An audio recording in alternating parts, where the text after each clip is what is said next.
for more, let's bring in New York Post columnist Karol Markowicz. Karol, because we always talk about what your family saw, you saw in the Soviet Union, Venezuela, Cuba. Everybody who votes for these idiots should just have to go get treated or operated on at a New York City-run hospital. Because I've had friends who experienced that, and at least one of them's no longer alive. Sorry. Yeah, hi, Dagan. Hi, David. So nice to be on with you.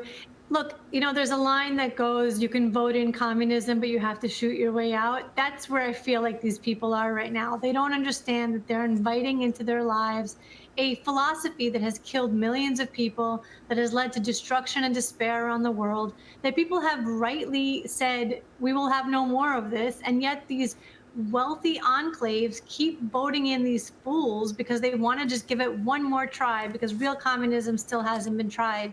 I think it's a real problem that young people don't understand how bad it can be. I hope they don't get to find out firsthand, and I hope that these cities make different choices.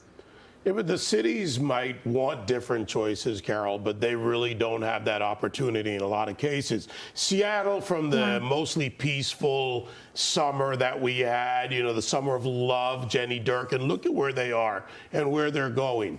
And you're right about communism. They call everybody else fascists and Nazis and everything. Communism has killed over 100 million people worldwide, far more than either of those systems. So these young people are voting for their own death, let's call it what it is, economically or otherwise, and these policies are communist policies. To Dagan's earlier point, they lie and lie till someone believes it, but are Gen Zers especially going to buy this, and for how much longer? What do you think?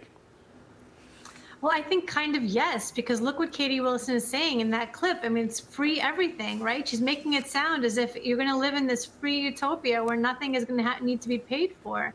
And that's what Zoran Mamdani is promising also. And when you dig into how they're going to do these things, it never makes any sense at all. Mamdani, for example, his big plan with government-run grocery stores, which have been a failure in every country they've ever been tried. His whole plan is to buy the produce and the goods in bulk, as if private supermarkets aren't doing that already. So it's like they have a very shallow knowledge of how things work, and they want to share that shallow knowledge with the young people. It's a real tough situation that these young people are giving this a chance. I hope that they learn it without going through it, but it almost seems like one of these cities needs to actually elect one of these so-called socialists and really go through the pain of what that means. You know, Karol, Thomas Sowell, a former Marxist, hinted at this years ago, that you have to experience it, or maybe Americans have to experience this in order to understand what they need to reject. Thank you very much, Karol.